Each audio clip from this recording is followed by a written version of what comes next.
Dis-moi,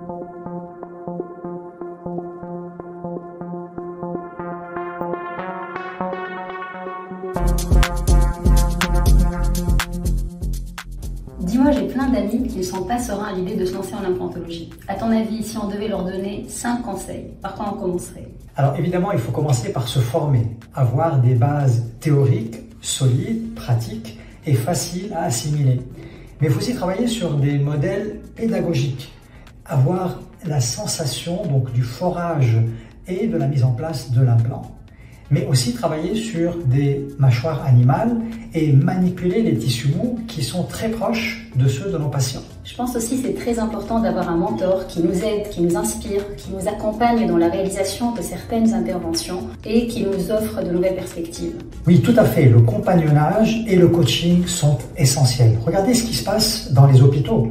Tous les étudiants en chirurgie, quelle que soit leur spécialité, opèrent après avoir regardé, après avoir observé leurs aînés, et ensuite, le jour où ils se lancent, ils sont aussi corrigés par des personnes qui ont plus d'expérience. Donc on ne doit pas avoir peur de se tromper.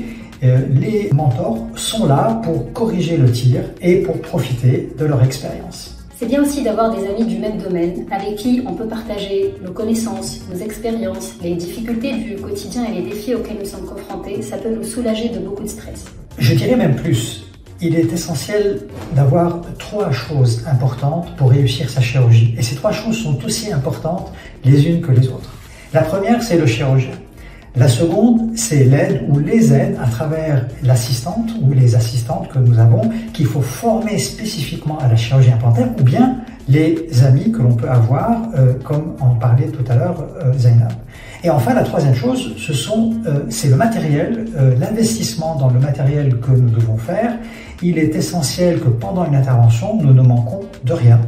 Je rajouterai qu'au départ, il faut commencer par des cas relativement simples pour gagner en confiance et après passer à des cas plus complexes. Il est essentiel, là aussi, pour réussir son cas de chirurgie implantaire, c'est une évaluation préopératoire rigoureuse. Ensuite, la planification, et avant de passer à l'intervention, il est essentiel que mentalement, on s'imagine l'intervention et qu'on peut-être des fois même dessine sur une feuille de papier les différentes incisions. Et pour cela aussi, on peut se faire aider par des checklists, dont le bilan préimplantaire. Oui, et d'ailleurs, si vous souhaitez recevoir nos checklists du cabinet, inscrivez checklist en commentaire et on vous les enverra par message. Aujourd'hui, les procédures chirurgicales implantaires se sont simplifiées grâce essentiellement au numérique.